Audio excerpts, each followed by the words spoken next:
All right, so we continue with our class, and I think okay. So last time we started a big topic, which is called Shabbos, and we did a very interesting discussion, right? Not discussion, but actually teachings about challah, how to separate challah from what. All of this interesting laws. So next halacha, right? Of course, it applies even though as we always say, many halachas so in this book applies to men as well, but primarily it applies to women, and many halachas that apply to men do not even remotely apply to women. So we concentrate only on the halachas that apply to women, and when it's applied to men, I'm going to mention. Beezrat Hashem. Okay, so now Hadlakas Neiros, the obligation. It is a mitzvah midrabanan to have a candle lit in honor of Shabbos. So Hadlakas Neiros is lighting of the candles, right? So first of all, we say it's midrabanan. Midrabanan meaning it's from rabbis, so to light the candles on Shabbos, before Shabbos, not on Shabbos, I'm sorry, in honor of Shabbos. Generally, the woman is the one who designated the light to candle for the family, though the obligation is not only with the woman, but men as well. Okay.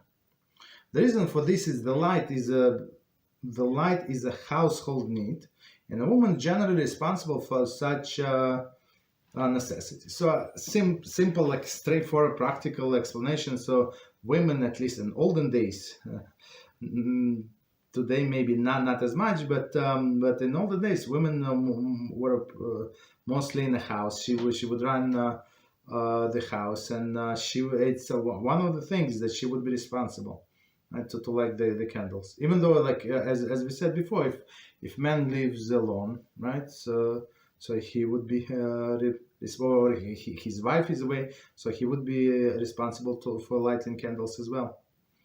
Okay, so it's simple, like straightforward, logical reason. Additionally, Chava was considered the one at fault for the Aveira of Eitz Hadas.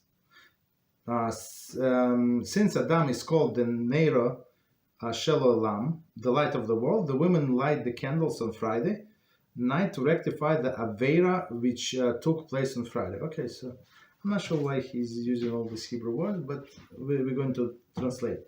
So, and the second explanation, we said that Chava gave this fruit, Eitz Hadas. Eitz Hadas is a tree of knowledge, to Adam, and in some sense, it's like she killed him, right? So how she killed him? So after this incident, Hashem said, so now you're going to die. Okay, so now and Adam is called Neiros Shel Olam, so light of the world. So that's what Adam was, and one of the midrashic explanation that he was very shining, right? So the skin was made from material like from a nail, right, like polished nail, right, and it would shine. And angels actually misugim, and of course they did not know how Hashem looks, so they thought that this is actually Hashem. It's very interesting, right? That's what they thought. 1 second, let me check something.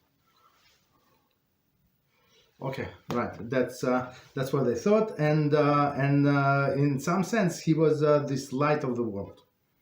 Okay, and when